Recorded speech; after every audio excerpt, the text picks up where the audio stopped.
Welcome to the This Mum Loves Tech podcast, the go-to show for female business owners who want to simplify tech and get the support they need to grow their online businesses with confidence. I'm Nicola Walsh, your podcast host. I'm also a mum to two cheeky boys and I love tech, so you don't have to. I'm here to share actionable tips, tools and strategies that will help you streamline your business and make the tech work for you. So whether you're watching after the kids have gone to bed or listening while on the school run, let's dive into today's episode and make tech that little bit easier. Hello everyone and welcome to another edition of This Mum Loves Tech. And I'm really excited because I've got a brilliant guest with me today, Lixxy Harkcom, who's a sales strategist. And yeah, she's going to be coming to talk to us today all about sales, which I know is a subject that a lot of people kind of try and shy away from, but is obviously essential for business owners. So thank you so much, Lixxy, for joining me today. Thank you for having me. I'm excited to be here. So before we get deep into sales, tell us a little bit about, well, why it's the thing that you love and how you got into it. So I've been working in sales for like 15 years. I think every job I've had has been a sales role in some shape or form. And I love it because I think people overcomplicate sales, but the way that I view it is that you just get to talk to people, which is something that I love to do. So I think that's why I've stayed working in sales for so long. And now I absolutely love it. And helping other people learn to love it is one of my favorite things. So what is a bit about your background? You said that you've always been in sales. So tell us a little bit about your journey to now like running your own business, because was that something you always did? Never. I never wanted to. It was, if you'd asked me like what career I wanted, running my own business was like bottom of the list because it just sounded way too stressful. But I started off working in a call center. That was my first job out of uni, selling products over the phone. And then I moved into like the big corporate space and corporate sales in technology, which I absolutely adored. And that's what I've been doing was doing for the last 10 years. And it's a different version of selling, I think, than we do in our business. It's big deals and tenders, but its fundamental core is the same things. You're having conversations with people about products or services that you have that could help them solve a problem. Excellent. So how long have you been a sales strategist for? Like, how did that come about? Yeah, so I started my business in 2021. Yeah, that's about right.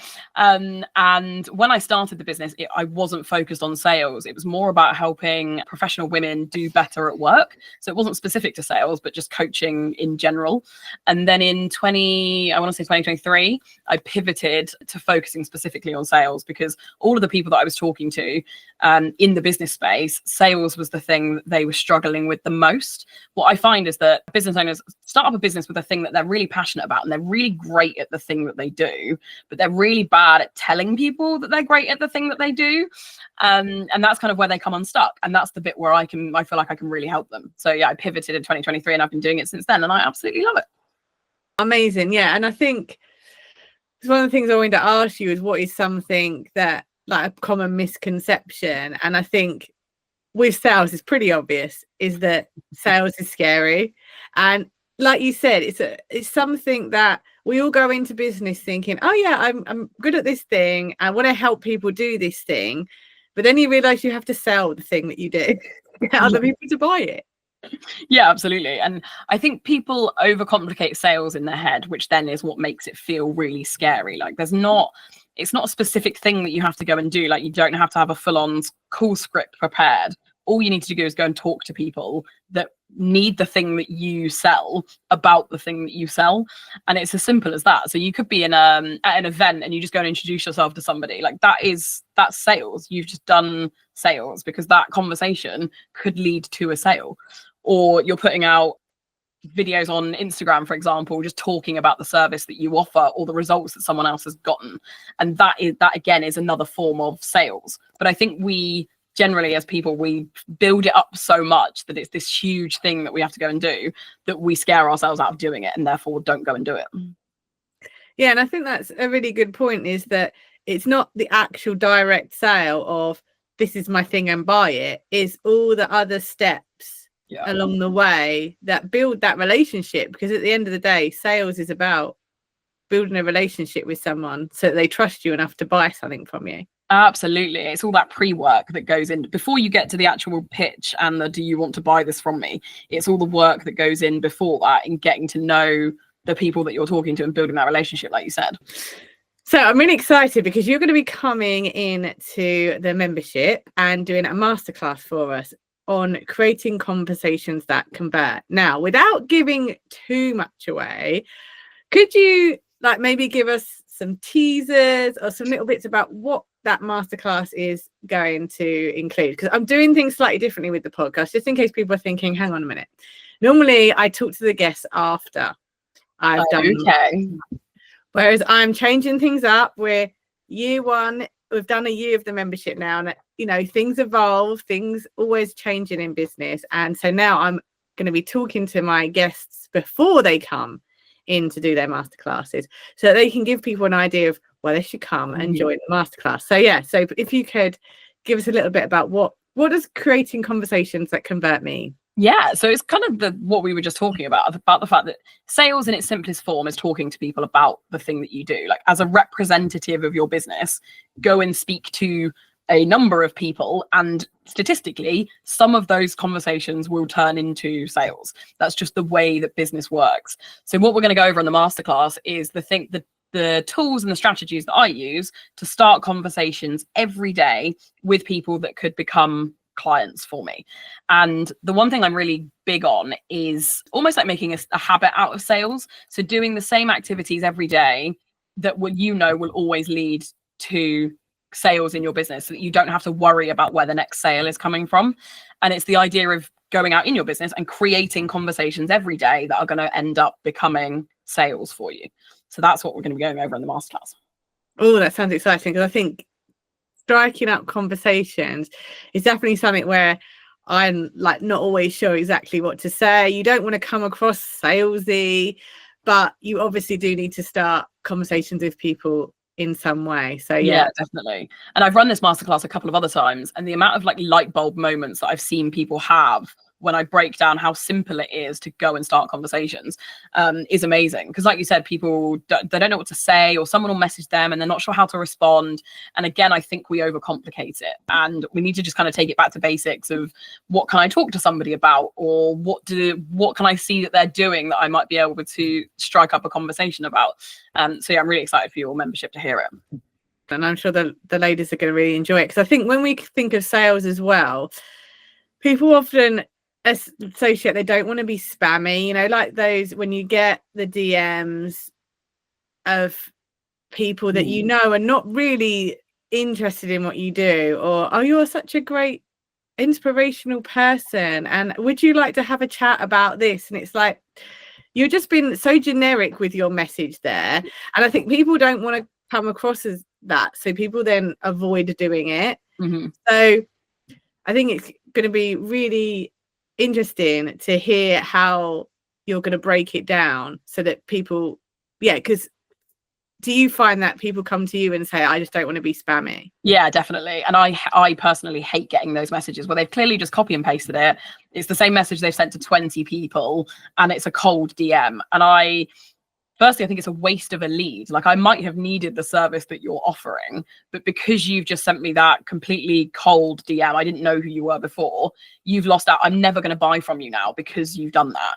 And the analogy that I love using is the idea of not asking someone to marry you on the first date. So if you've met somebody online, you go on your first date, you're not going to be like, this is perfect, let's get married. You're going to go on another date and you're going to get to know them, and then you're going to go on another date and you might get to the 100th date and then it's time to ask them to marry you.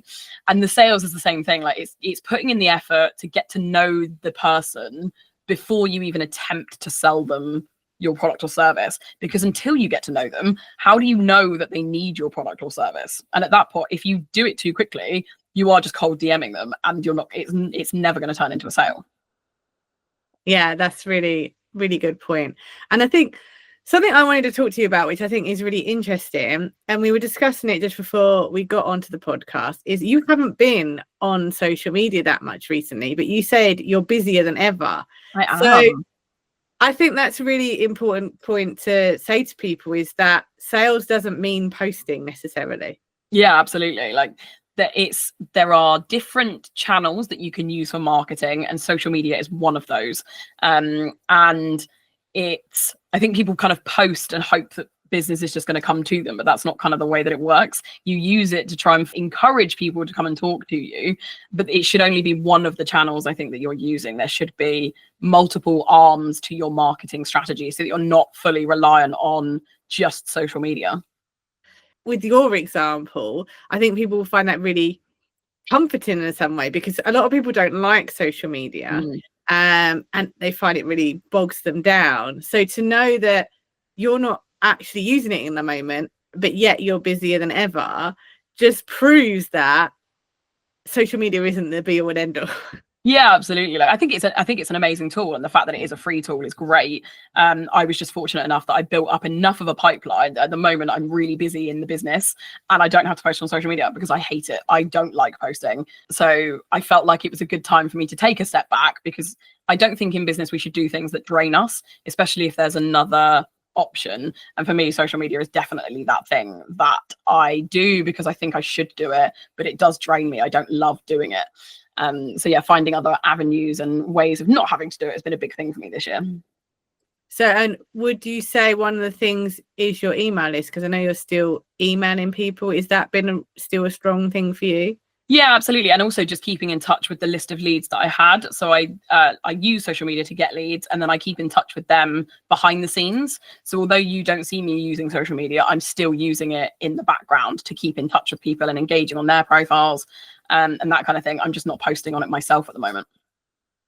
Yeah, that's really interesting. And I think that's something that a lot of people, I think, like I said, will find comfort in, is knowing that sales can still be made and business can still be successful without having to post on social media. Like you said, you're still doing other stuff with social media, but you're not actually posting yourself. Yeah, I will go back to it. Absolutely. I'm just giving myself, while the business is busy enough, I'm just giving myself a little rest from it. Yeah, giving yourself a little detox. Yeah, exactly. So obviously you're at that point now where you're really busy. Is there anything you did beforehand that you would say really helped you get to that point? Yeah, definitely. It's taken me a long time to get to this point, I think, in the business. And I put in a lot of work creating conversations, which ties in really nicely to what we're going to be doing in the masterclass.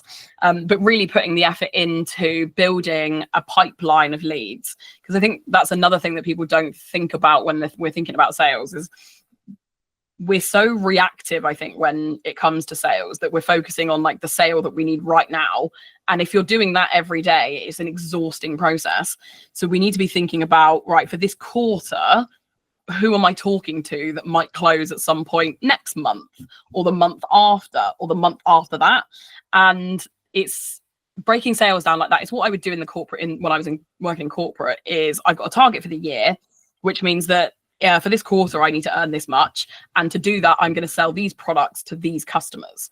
And I don't think in business we do a good enough job of thinking like that. And that's the thing, that was the switch that kind of changed in my head, was these are the programs that I'm currently running, which means that in this month, they're all going to end. So what's the next step for them? So that next month I've got somewhere for them to go so that I can continue working with them. I can continue supporting them. But more importantly, I've got a pipeline of customers that are going to continue working with me next month, so that I'm not continuously fighting for the next sale. Yeah, because often our warmest leads and our strongest opportunity for sales actually come from people we've already worked with. Yeah, absolutely. Because they know you, they trust you, they've seen the results that they're going to get.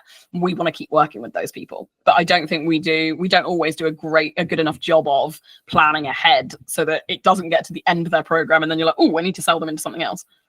Yeah, and I think that's a really good point, of that people are often focusing on the new sales, yeah, and not the continuation sales. Exactly. And I think that they both have merit, but I think you get more, I'm going to say bang for your buck, but that's not quite what I mean. But it's more return for your investment if you look after the existing clients. It's easier to keep them than constantly fighting for new ones.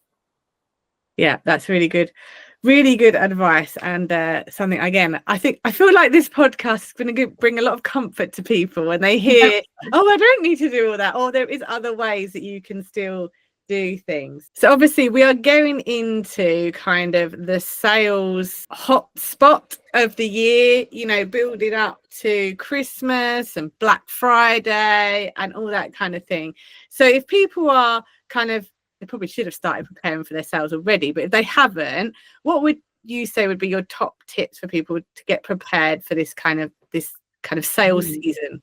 Yeah, I think it would be building a pipeline now, because most leads take a little while to warm up before you get to the actual sale. So even if you're doing like a spot sale on Black Friday, it's usually your existing leads that are going to come and buy from you. It's not kind of cold people that all of a sudden have bought from you. So I would be putting the focus in now to be building that pipeline of leads, like making sure you're talking to enough people so that when it gets to the point that you're wanting to make those sales, you've got enough people warmed up that will go and buy them from you. Yeah, so I guess the masterclass is coming at a great time for people, which is obviously why I put it into September, is that if you are planning a Black Friday, you know, there's no point, like you said, talking about it just the week of. You know, you need to get people into your world, onto your email list. So if you haven't got an email list started, now would be a good time to get that going as well, so that when you get those, you know, the emails or the posting or however you are marketing it, because obviously there are lots of different ways that you can talk about your offers and your services, or just, you know, talking about people in the DMs, it's not come out of nowhere. It's not that hard sell that we were talking about. Yeah, exactly. You've already done the pre-work that we were talking about earlier, in that you've warmed them up and they're ready to buy. They just haven't made that jump yet. And then as soon as you put that sale out, they'll be ready to purchase from you. And that will then make your offers and your Black Friday promotion go well. I think a lot of reason people's promotions and offers fail is because they haven't done that prep work. Absolutely. And then the thing I was talking about with the pipeline is those people then that buy that offer, because generally it's going to be a lower ticket offer. It's probably not going to be your high ticket, but that becomes then the pipeline for your higher ticket offer, because you've done all the pre-work, warming them up. They've bought that sale offer from you, that now they know what it's like working from you. And then that becomes your pipeline for your higher ticket offer. Oh yeah, that's such a great point. Yeah, because I think, yeah, obviously with Black Friday it is a sale. So it's almost like you said, it's not thinking just about the Black Friday bit. It's like, where does that lead them to afterwards, and having that bit ready. Yeah, exactly. Oh, amazing. Well, thank you so much, because I think, yeah, everyone's going to start really thinking about the sales, their build up to Christmas. You want to end the year strong. So having that sales process in place now and getting all those leads ready is going to really help with that. Definitely. So I think ladies in the membership are going to be really excited about that masterclass coming. And if you do want to come and hear Lex's masterclass, obviously if you can't attend live, you'll be able to catch the replay as well, but you need to be a member, and all the details to join the membership will be in the show notes.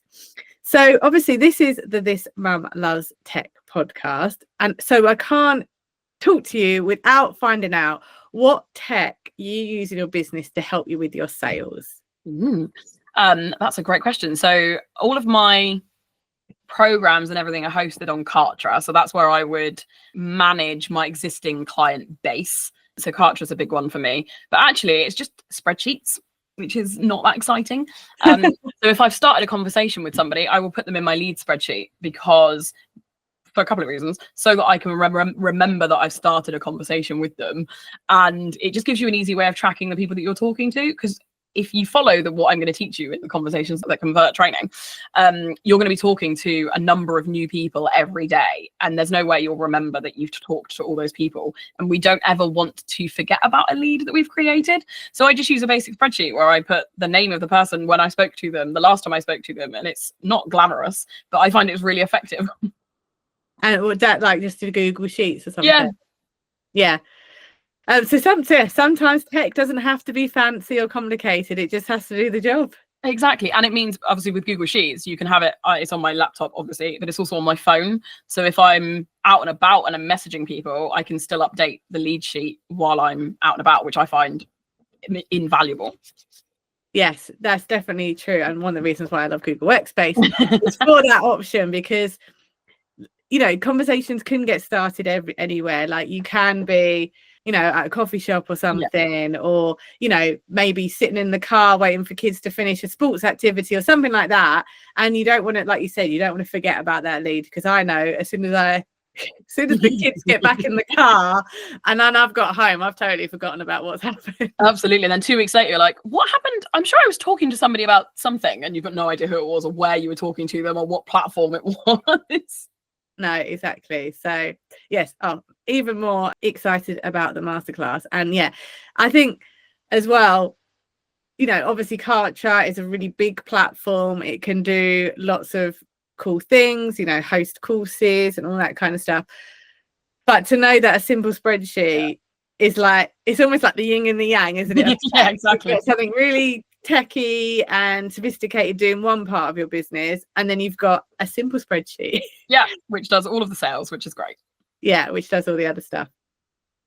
So where can people find out more about you and what you do? Where's the best place to get in contact with you? It's still on Instagram. It's at Lixxy_sales success.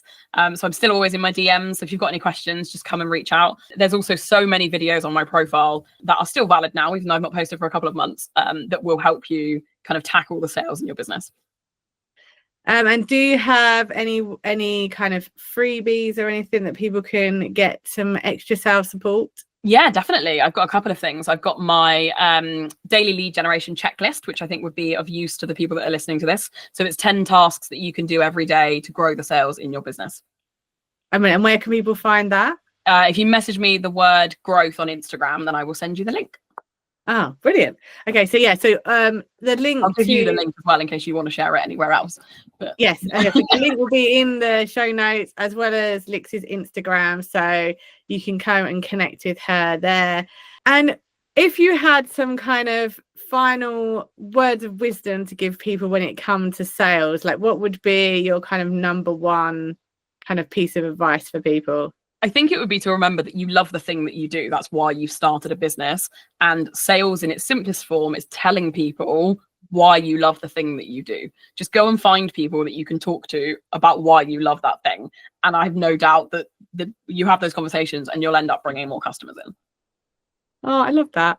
Yes, I think we all get so bogged down in all the marketing and all the other kind of stuff. It's like at the core of it, there is something that we all love, like me with tech. Exactly. And we just need to tell more people about why we're good at that thing and how we can help them with it. Exactly. And that's it. That's sales in its simplest form. Love it. Well, thank you so much, Lixxy, for coming onto the podcast. And I am so excited for the masterclass. So just a reminder, it's called Conversations That Convert, and it's going to be in the memberships. If you want to come and watch the masterclass, I'm sure there'll be time at the end to ask Lixxy some questions as well. The link is all going to be in the show notes. And I just want to say a huge thank you for such straightforward but clear advice today. Well, thank you for having me. It's been great talking to you.